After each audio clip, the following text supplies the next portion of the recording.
All right. Good afternoon, everybody. My name is Diavanti Bedford. I go by D Bedford. My pronouns are he, him, is. Currently a residence hall coordinator here at San Diego State University, and I'll pass it off to my colleague. Happy Spooky Day, everyone. My name is Fadiel Hernandez. I'm one of the Associate Director for Safety and Conduct at San Diego State. I use he, him, and pronouns, and excited to talk to you all a little bit about supervising today. Back to D. Awesome. Yes. So started as a grad, now we hear tips on student staff supervision. This presentation is near and dear to our hearts. It's something we take very seriously and take lots of care of. Back in graduate school, we had conversations of how come we don't talk about supervision and some tips on supervision, how to properly do it. Thus, this presentation was born, and we just love to really share information, tips, and tricks, and just have open dialogue around what does it look like to supervise staff. So without further ado, let's go ahead and get into it after this mini wheel. So we just introduced ourselves, but some numbers we like to highlight. We have to highlight how many individual students we supervised, right? So this is students that are on our team, and even if they're returned on our team, we're not counting them, right? So myself, I have individually supervised 124 students. Yep. And then I have individually supervised 122 students. All right. All right. So here we got some learning outcomes. So to give you some insights, the learning outcomes are things that D and I hope you all take away from this presentation. So when you walk away from this presentation, these are some things that we want you to have learned or talked about with others in the space. So the first one, we want participants who evaluate the strengths and challenges of supervising a staff close to their age. A lot of our first-time professionals or graduate students are fresh out of undergrad. So sometimes there is a challenge when you have a colleague that is the same age as you or a little older than you, and with some challenges that come with that. Also the strengths of what that comes with it, because opportunity to relate to them and connect with them. We have another one. Participants will be able to navigate personal beliefs while also engaging in different opinions, perspectives, and cultures in the community. I think these are things that we need to be aware of. Like, we have different perspectives of folks that we supervise and the different ways of how they see life and how they see how this position is going to do them or why they joined the team. And then a third one is participants will be able to build healthy relationship with individuals they supervise within the department. This is very important. I think you want to have a healthy relationship with the folks that you supervise. So we want to ensure that we're talking about how to create those healthy relationships and maintain that supervision relationship overall through the time that you're supervising them. And then last but not least, participants will be able to use empathetic skills to guide, motivate, and empower others. I think in supervising, we want to build a relationship with them. We want to identify how ways to support them, but also and supervising, sometimes people don't meet expectations. So how do we also use our empathy skills to guide, motivate, and empower our supervisees or those who we work with to ensure that they are still staying on path and what they need to do in their position and their role. So these are the 4 learning outcomes that me and Dee have created for this presentation today.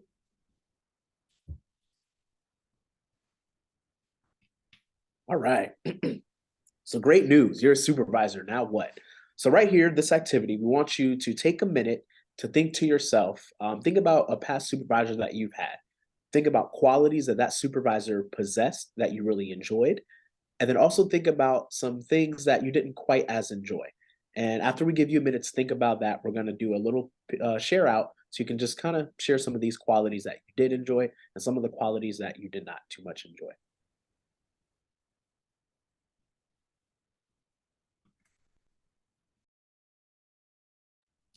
You could drop them in the chat. You can say them out loud, whatever folks feel to share.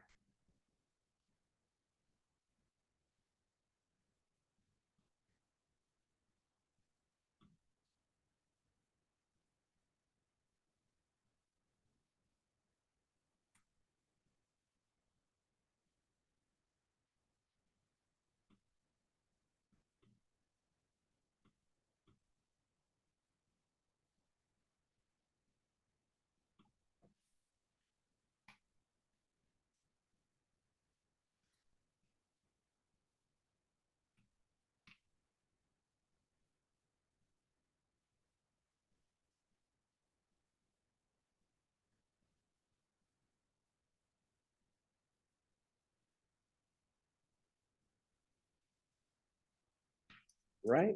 Took about 10 more seconds to wrap up your thoughts. You can either drop them in the chat or when our 10 seconds are up, we'll do an out loud share.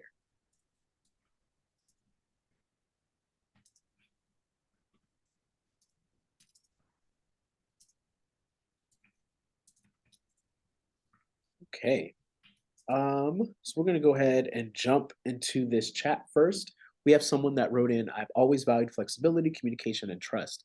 Yeah, that's something that some qualities that definitely I find helpful in a supervisor. Definitely that flexibility because we work in higher education. Things are changing every day. I think that's a common trend around what goes on and things always changing. So I definitely resonate with that. Um, we have here treated me like a competent adult. That is very true. Being treated like an adult, especially early on in the career, is something that can really make or break an experience. Allowed for to make mistakes, did not enjoy the lack of transparency. We have did enjoy, gave me autonomy, and provided feedback when needed. Thank you for all of those. Is there anyone who wanted to expand on what they wrote or maybe just share out loud something that they didn't type into the chat?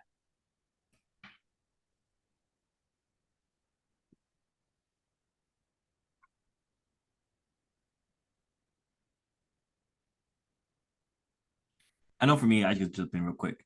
I didn't put down my did I enjoy.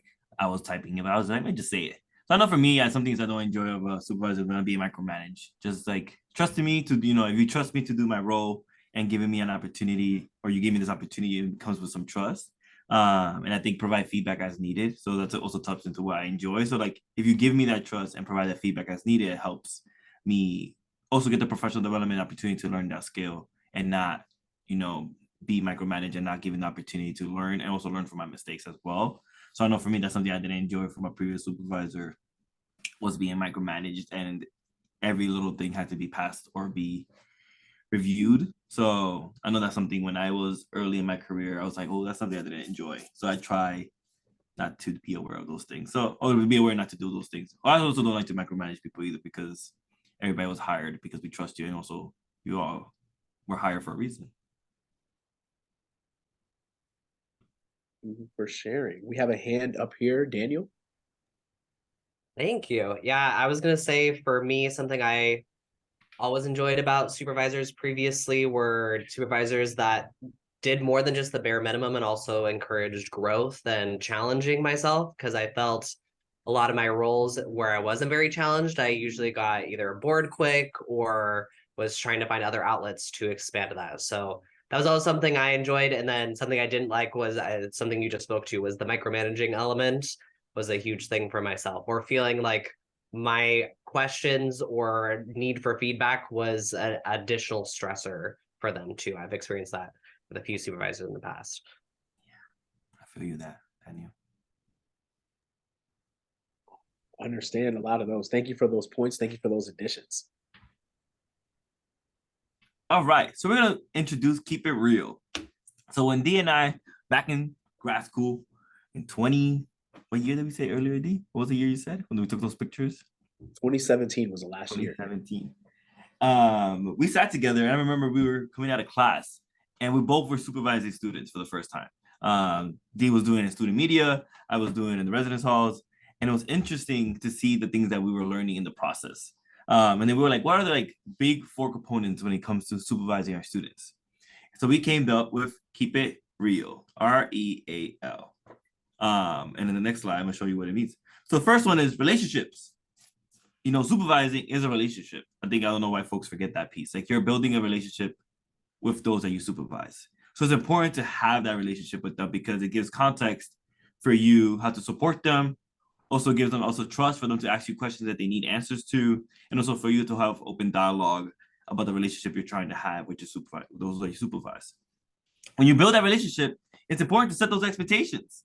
If you have no expectation, you have nothing to go back to, nothing to reflect back to what you all agreed to for this partnership. And these are very important to do this early on, is to do the expectations because it creates a clear standing of where to move forward in that relationship and that, that opportunity together. And then when you agree those expectations, it's good to reevaluate them maybe 6 months after when you first supervise somebody to see if anything else needs to change because time changes when you all get to know each other more throughout time. The next one we came up was accountability. Now, if some folks were not to meet the expectations that you all set for each other, it's having those accountability conversations and then being 360. accountability with those you supervise, and also accountability with you as a supervisor if you were to say you were going to do something, you did not do it. So accountability goes both ways. And what does that look like for that partnership? And the last one, me and Dee honestly looked it down. We're like, we also have to listen.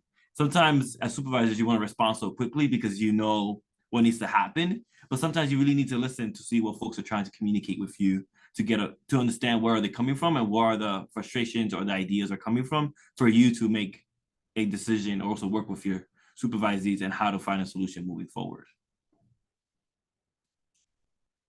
So we did some research. So Dee and I were like, okay, we have these things that we talked about, and you can't have just things you talk about and not look into it more to see if it really matters. But what we learned is that with more student-first professionals entering the profession through graduate preparation programs, the need to provide course trainings and experience with supervision has grown exponentially. A lot of times when you go into graduate programs, we do not see a supervision training in class or a graduate class that gives supervision. It's a training that your position does. And it fluctuates. It fluctuates depending on the department you're in. It fluctuates with the students that you're supervising. It fluctuates with the area of your position or the department that you're working for. And then we also notice more of some graduate programs, student affairs preparation programs do not specifically teach or focus on skill acquisition, which is interesting because a lot of our programs have graduate assistantships. So you want to make sure like, yes, you're getting the skill acquisition in the graduate assistantship, but also you need to talk about those skills and how it's changing throughout the time that you are doing it for the first time. And then previous research has shown that being ready to supervise is an important entry-level skill for student affairs professionals. And it's crazy, like there's no classes or there's no specific conversations happening about the skill. But when you go into interviews for a lot of entry-level positions, a lot of our entry-level positions supervise students. So it's a skill that is highly coveted or wanted, but it's not a skill that's talked about in our graduate courses. So when Dee and I created this presentation, this is a lot of context that we talked about because we never learned about supervision in our classroom. We learned supervision in our roles, but on the go. And thankfully, we both have really good supervisors that helped us tailor our supervision styles to how we wanted to be as supervisors, but also create some positive strategies or some good strategies that help us to be good supervisors to those that we're supervising.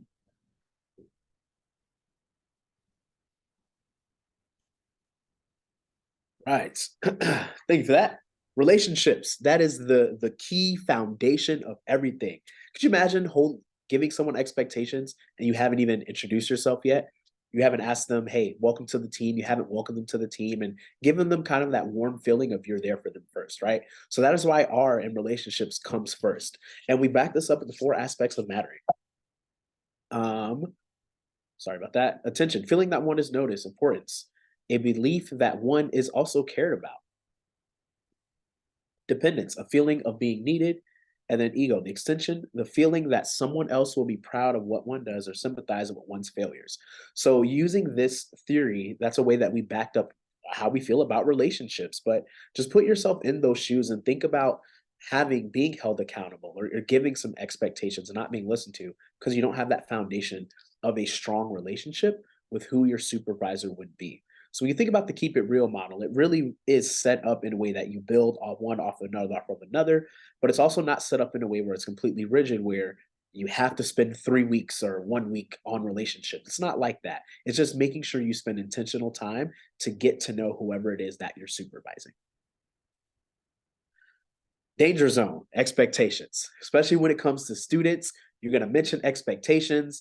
And then they're going to be, get that reality of, okay, this is a job and it comes with some things. We're here to talk about how to make expectations just a little bit. It's not as scary. It's just really talking about what is expected for the supervisee. And then as Fadiel mentioned, the supervisor, it is very imperative that we ask our supervisees, what do they expect from us as a supervisor and how do they want to be supported?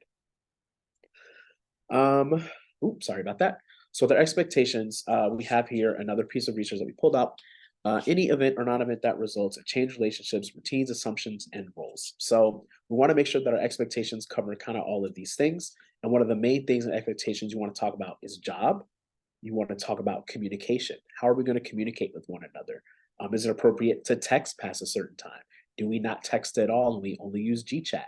I know for my student staff right now, currently, all of them know if it is past 5:15 p.m., I very well may ignore them, but we have that conversation very early on in the school year, and they know that that is an expectation. And in the same token, I do not message them outside of certain times as well. There are times in which they can, but again, that's something that we set up in the beginning. So we mentioned your communication expectation around there, the job expectation, and then also what do you expect support to look like as the supervisor? Like, how does my supervising expect that I support them? It's important to have those conversations because I know when some people in this presentation talked about how something that they enjoyed is being supported by their supervisor. Imagine trying to support someone and you've never had a conversation to kind of learn how they like to be supported. So when you're thinking about expectations, you really do want to think about it all across the board and not just as it pertains to the job, because we got to use our empathetic skills, right? The next one is A, accountability. If systems are in place to regularly evaluate performance and monitor accountability, the task of holding students accountable becomes simpler. That can be done before your student staff even arrives.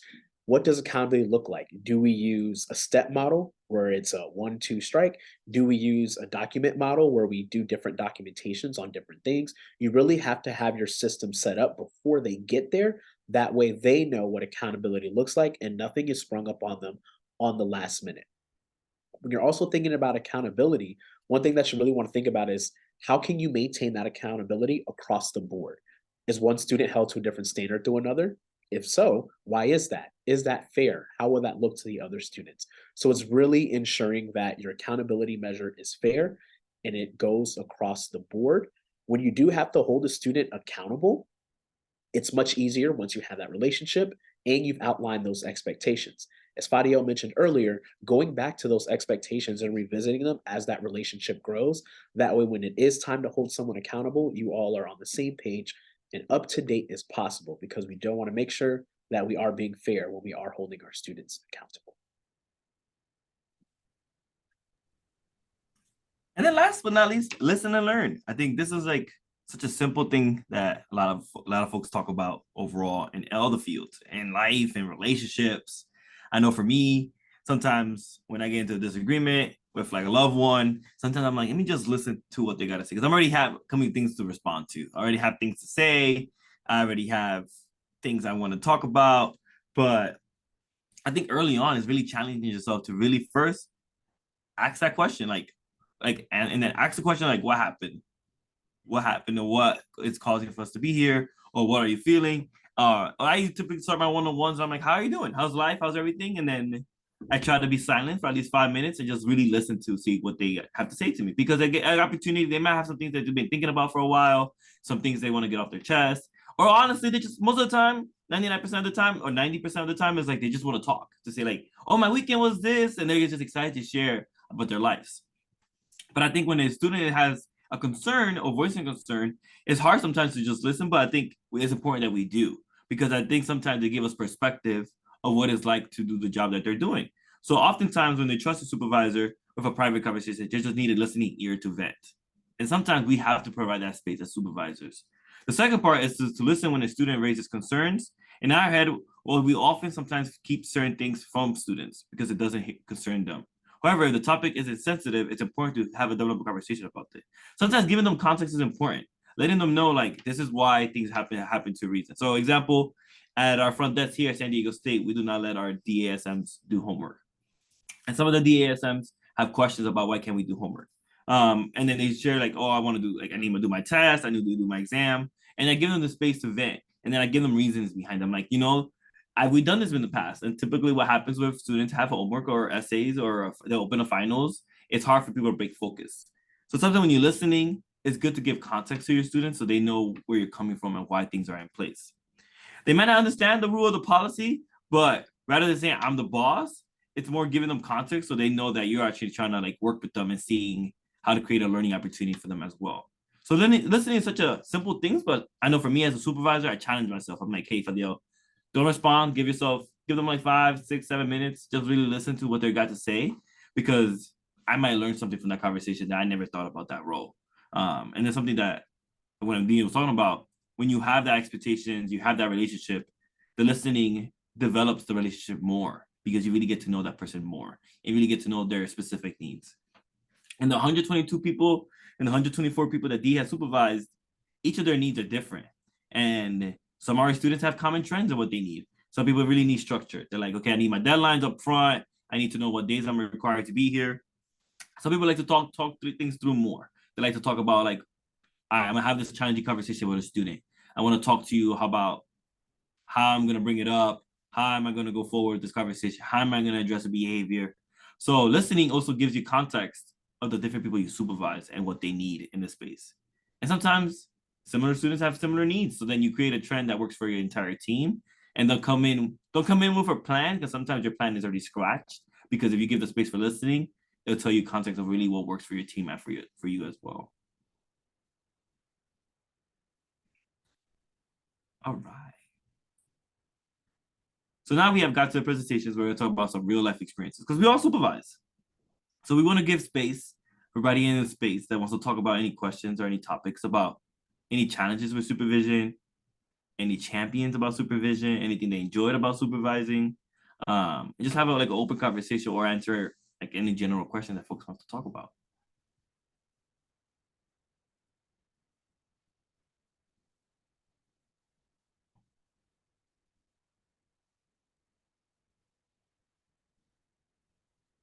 You can also drop it in the chat too, if you folks feel more comfortable. Got a hand up here from Rachel. Hey, so when it comes to the hiring piece, do you also kind of go through that and do the recruitment and the interviews and stuff like that of hiring your student assistants? Yeah.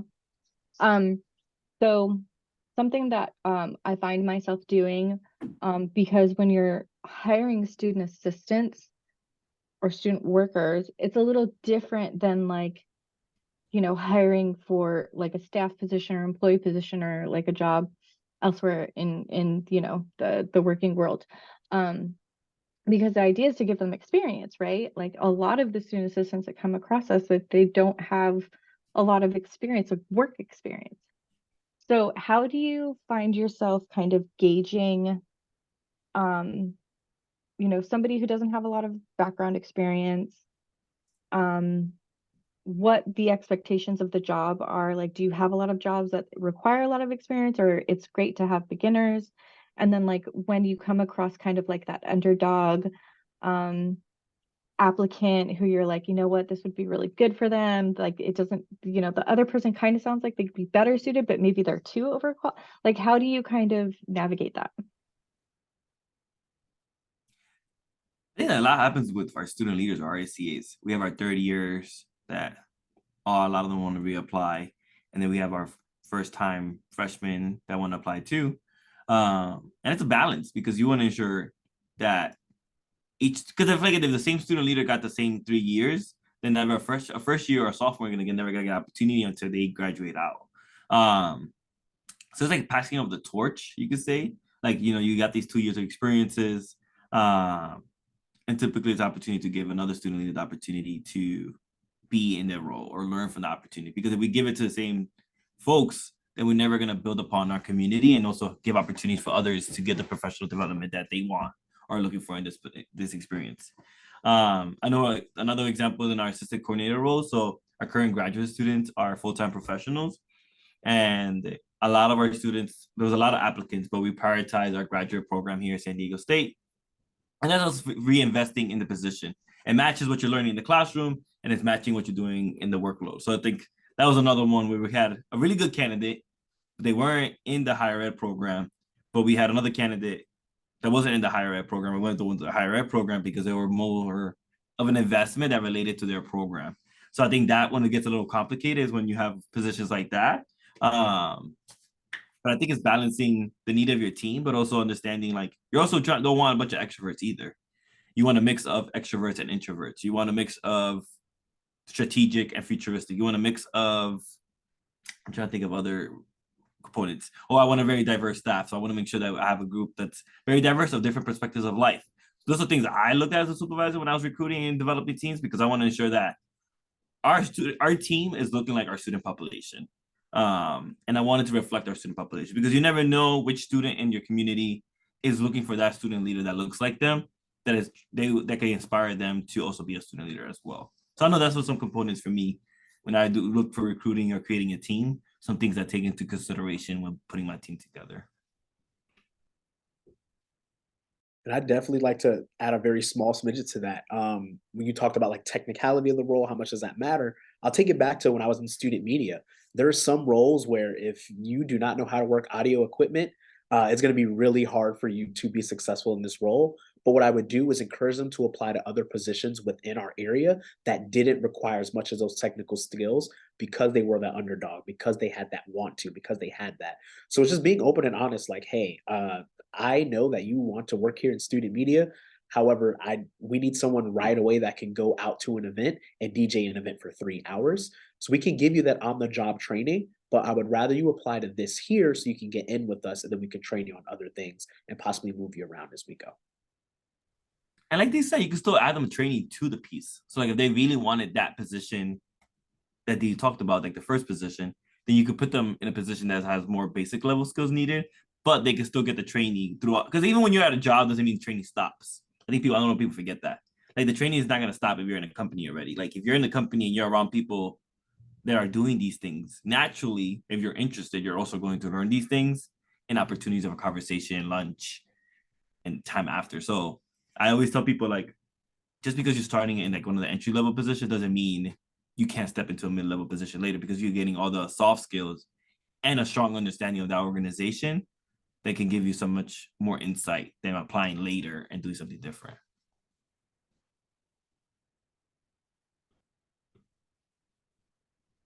Any other questions from the group or conversation we want to talk about?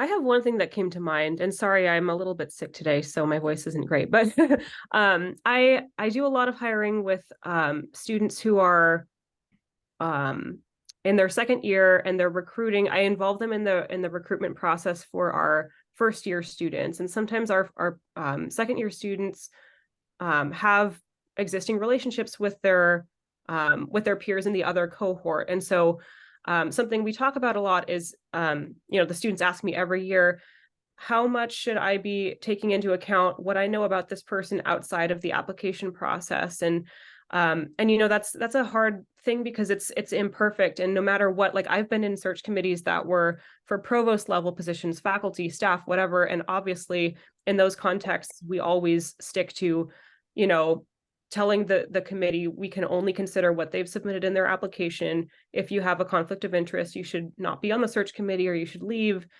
And obviously it's a little bit different sometimes with students helping with recruitment for their peers.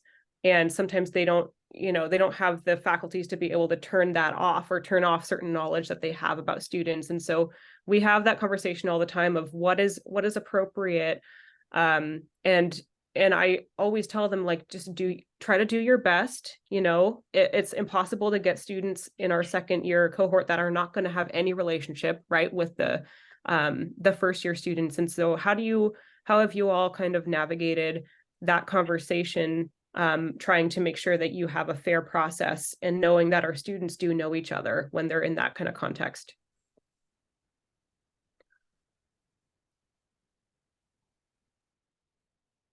For sure. That's a good one. I'll jump back to a past experience. While at Sacramento State, we had this issue because we had let our third years go ahead and help us with the interview process.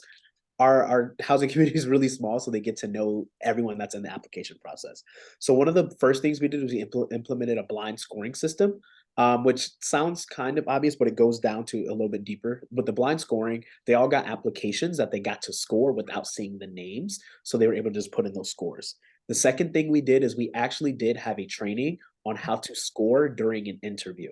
So as much as we did our best to have them interview people that would least likely be in their area, like you mentioned, it's almost impossible sometimes with students knowing who they know, who they don't know. So when we did that training on how to score, we taught them how to use the rubric and how if X, Y, and Z is said, this is the score that needs to come. If A, B, and C is said, this is the score that needs to come from that. And really having that conversation of utilizing the rubric and sticking to it as much as possible. And as you mentioned, it's kind of an imperfect system, but that was a way that we kind of found success in having our students help us throughout that interview process. Thank you. That's helpful. We do a rubric, but it's still, I think we could maybe do more with the blind scoring earlier on so that that would maybe be less of a factor.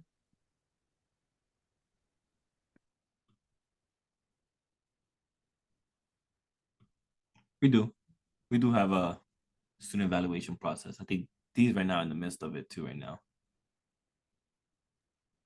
Is that dictated by HR?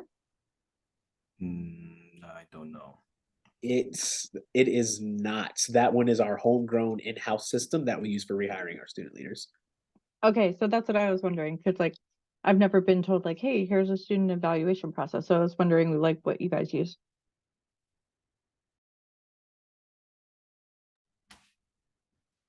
All right, friends, so we're gonna move on to discussion questions. So we had some discussion questions. We will do some break. We were gonna do a breakout room, but we're just gonna do a large discussion. But some questions that we wanted to talk about. Why is it important to build relationships? What are some challenges of setting expectations? What are some things to keep in mind when holding a student accountable? When is it important to just listen? And then our last question is, what goals do you have when you supervise?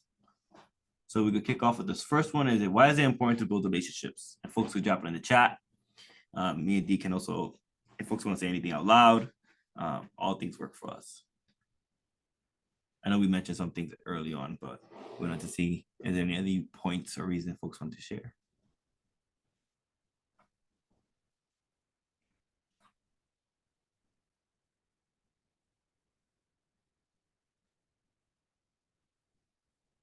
So like Dee mentioned, it's important to build a team because it helps people rely on each other and build a relationship. Oh, I see something in the chat.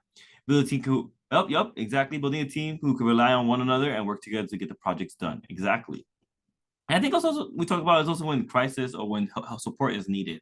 So when you don't have that team, it's hard for you to look for that help, or for you to look for help from your supervisor.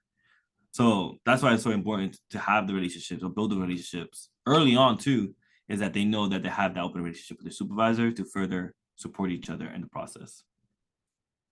I like building a mentorship relationship with my smaller student staff.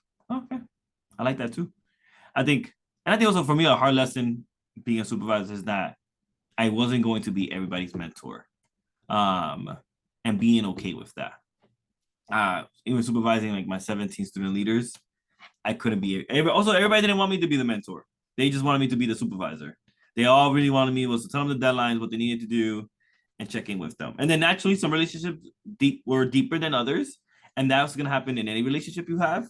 But I know for me, that was a lesson I learned early on in my supervising experience, is that not everybody was going to look for me to be a mentor to them, but some people were just looking at me to be just a supervisor.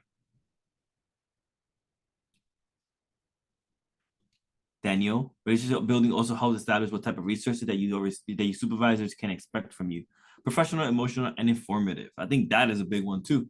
I know Dee talked about some like boundaries about work-life balance. And I feel like if you don't have those conversations with your student that you supervise, it's a big one, because sometimes students don't understand, work-life balance. They're still learning what that looks like early on in their career. And I know they also might be friends with each other and the residents. So they might, but I think for you, identifying what those boundaries and identifying like what those types of resources are can help you develop a deeper relationships, but also knowing what can you expect from each other and also how they can support you in your goals and aspirations. So if you know that your supervisor has connections to the Northeast and you want to move to the Northeast, then you know that your supervisor can help you with those goals. So those are ways for building that relationship. You get to know your supervisors. You get to know what ways you can ask for those things that you know that they could tap into their resources.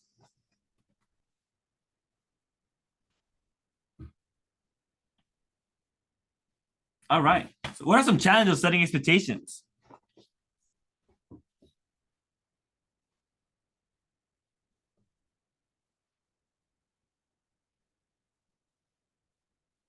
I know for me, I come in ready. So some challenge I always foresee is that I know for me, I'm very futuristic, so I create deadlines way in advance. So I remember one meeting, I tried to tell all my student leaders that they had to submit all their program proposals for September and October on September 1st. And they were not very happy with me. They were like, no, but then we need more time. Can we do it on a month-to-month basis? So me listening to them, I was like, okay, so why we need to do a month-to-month basis? As a supervisor, I was willing to negotiate with them to find something that worked for both of us. But for me, I knew that supervising 17 student leaders and having budget proposals come in every 2 weeks will be a bit overwhelming, because then I'm always just buying stuff all the time. But if I can plan at least a month in advance, I'm able to create a system that works for me to purchase all the items in a time so that they have it for their programs. So I know for me, that was a challenge I had when I was setting expectations one time for one of my team, is that I created this whole master plan in my head, but then I didn't think about what does that look like for them if they were trying to adjust their program, if their students were very interested in a different experience. So I know for me, that was an expectation or a time where I really had to reflect on the system that I created, and also some of the expectations I was going to have on my team. And also me learning from my style that being open to listening to why they wanted to change something and then changing it, or trying to meet them in the middle, what that looks like.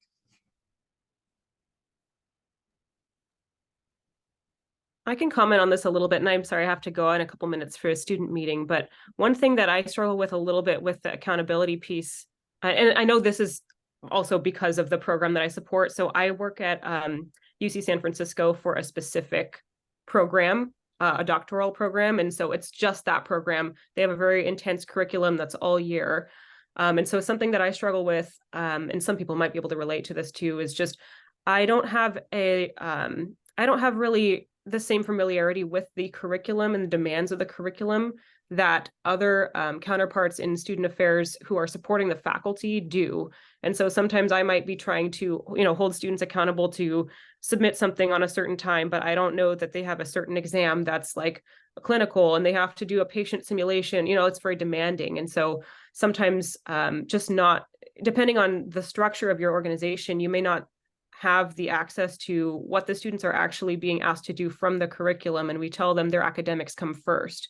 So that's something that's challenging. And I think anyone that supports a particular program, instead of just, generally undergraduates or graduates at a whole institution, might be able to relate to that. Yeah, 100%. I think it's understanding both sides of the story too. I also like what Rachel put in the chat. It was shedding light on the students' rights as student workers, the laws around their employment, empowering them to stick to their boundaries. I think that's such a big one. I feel like sometimes people forget, including our student employees. I feel like they are wanting to help their students or serve their students, but they forget to serve themselves and take care of themselves. So helping them, empowering them to stick to their boundaries. If that's like, after our messaging, if that's not working on the weekends, if that's, taking time to take care of themselves, sometimes they forget to do those things, and it's important to remind them. I would struggle walking the line of vague expectations, very specific ones. I feel like too vague expectations can be misinterpreted, but too specific may be too overly controlling and similar to micromanaging. That is a 100, like the 100 sign. I love that. I think it's like, you want to give expectations that are specific and vague enough for it to be open to the entire group. And I feel like that one's just all about wording, and also, I feel that one's so completely. I don't even know how to put the words correctly, but I feel you on that one. I don't know if D wants to add anything, because I know D also was shaking his head. What? No, that's the real one. That one comes up, I think, here most often, especially with time in the halls, right? Like, I expect you to be in the halls with the residents, and you always have those few student leaders who are like, well, exactly how many hours a week are you talking to be in the residence halls, right? And it's like, I'm not trying to clock your hours, but you also shouldn't be gone every single weekend, but there's no exact number, you know what I mean? So it's one of those, like, trying to figure it out. So I think in those, I just take it back to like that kind of the accountability piece. Like, hey, if these things aren't done at the end of the day, you're not meeting the expectation, and not think about the hours. But no, I agree with that. I don't think I've ever found the perfect balance of being vague enough but specific enough. Yeah. All right. What are some things to keep in mind when holding a student accountable? Raise your hand if you like to have these conversations. I put 2 hands. I don't even like to have these conversations, man. I always tell my students, I'm like, I don't want to talk to you. I don't want to have this conversation. I never want to be here. Like, this is never something I enjoy doing. They're like, what? Like, I always typically in my conversations like this, I'm like, man, I hate having these conversations. And they're never fun. Like, I never come into this conversation, I'm like, okay, here we go. I wish we could have talked about this in advance, or like we could have like talked about it more before making the decision. But I also enjoy these. Oh, it's funny because part of my job is student conduct. So this is a big piece in talking about accountability. But what are some things to keep in mind when holding students accountable?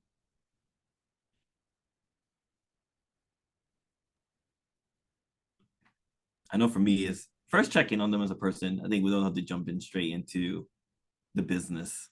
We could just talk about how they're doing, how's life, and then I try to be reflective with them about what happened and how can we make better decisions to avoid that in the future. I see your hand went up, Rachel, so I pass it on to you. Yeah, I had a similar thought. Like it's a good opportunity to check in. And it is an opportunity to learn a lesson, right? Um, Again, as student workers who don't have a lot of experience, like this is the opportunity where if you're gonna mess up, like learn from it, right? 100%.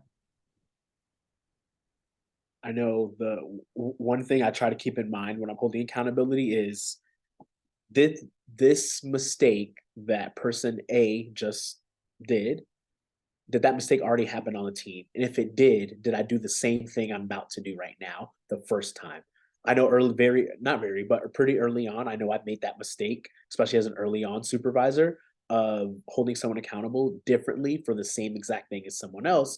And I think that was because of my own personal perception of their work. Well, your work is usually on point, and this one time you made a mistake, so your accountability is a little lighter. Where this other person made a lot more mistakes normally, so their accountability for the same one was different. And I never set up my progressive scale, like I mentioned earlier in the presentation. I didn't set that up in the beginning of that year of it. It progressively gets worse as you go down. So now this person gets the accountability and they just feel like I ousted them, when in reality, I never gave them that expectation of, hey, just so you know, when I'm holding you accountable, it's progressive. So I think for me, something when I keep in mind is, was this just? Am I sticking to my own scale? And then did I do the same thing for someone else in this predicament?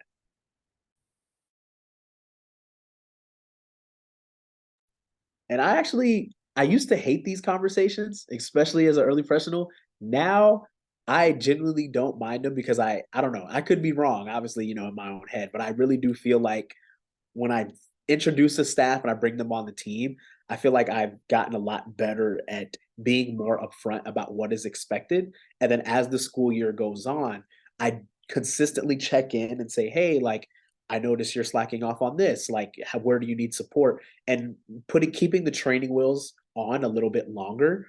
That way, there's a lot less likely for accountability to be needed. I know this year I've had one accountability conversation that like got to a way that we had to actually do some documentation, but that came after like multiple conversations. So I wasn't too afraid to go into it, and that student leader knew what was coming because we had already had conversations around what happened. So I think having conversations before jumping straight into your accountability definitely helps ease the room a little bit.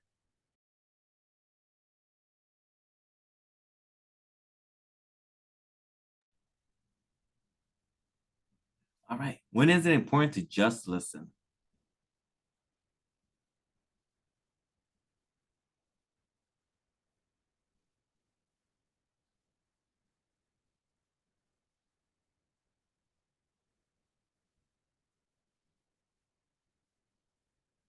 All right, I can jump into. I know for me, a big piece is typically in big staff meetings.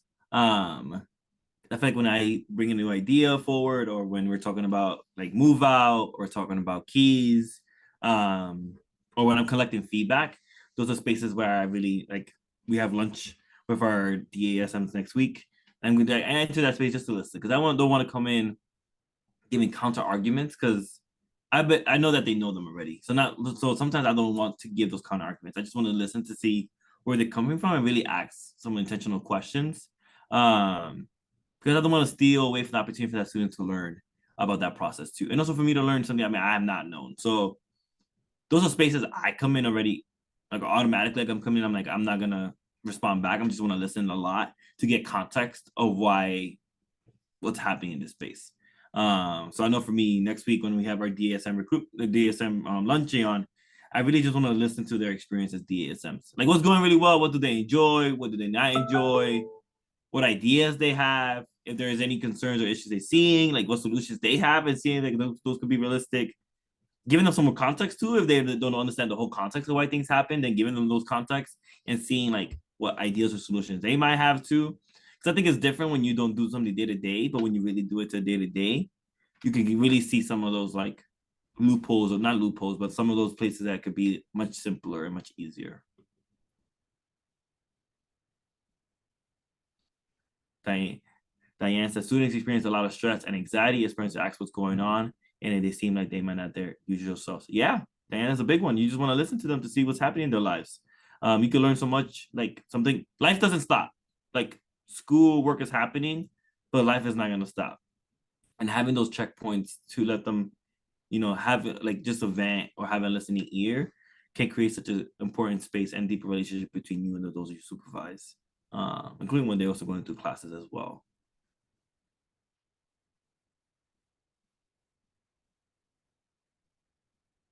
All right, last but not least, what goals do you have when you supervise? So what are your goals when you come in as a supervisor?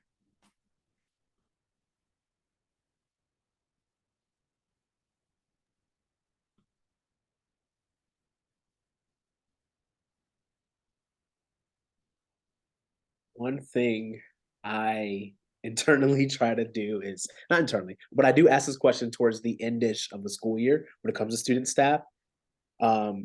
If you were eligible, meaning, because sometimes if they're seniors, like it's the end of their tenure anyway, but I always ask or like to ask, hey, if you were able to come back, like you didn't have an internship, you know, you're not at your max years, whatever, would you return? And I asked that question to kind of gauge, like, and when I say return, I mean like, would you like to be supervised by myself again? I did some research on myself a couple years ago where I sent this out to past students that I supervise with just getting some feedback. So the goals I kind of have is trying to have not like a satisfaction rate, but really understanding like, did this person have a good enough experience under my supervision that they wouldn't mind being supervised again? That's something I really do value, even if I'm, you know, I'm not perfect. I don't think anyone really is, but did you have at least a positive enough experience where if you were able to be supervised by me again, is that something you want to do? So a goal I do have is to try to get as many folks to, you know, say that they had a positive experience, if that makes sense, whatever positive looks like to them. So we got some goals in the chat. So build trust, communicate with transparency, and show the team they are valued. Yup.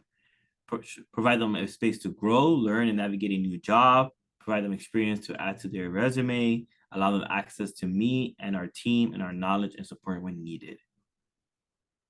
Explanation point.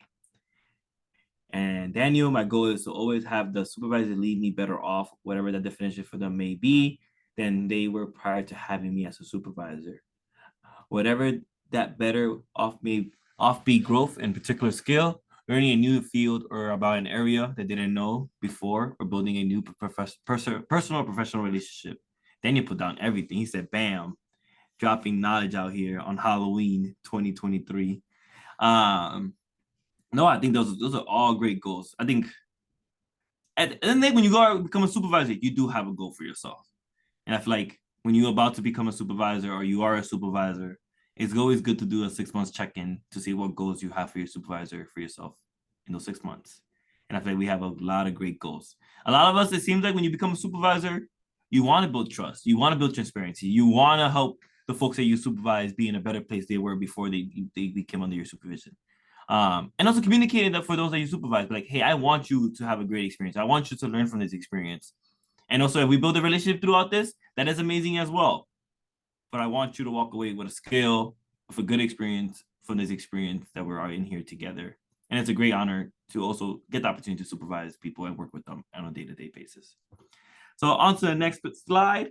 We have come, I think, right, Dee, to the end of our presentation.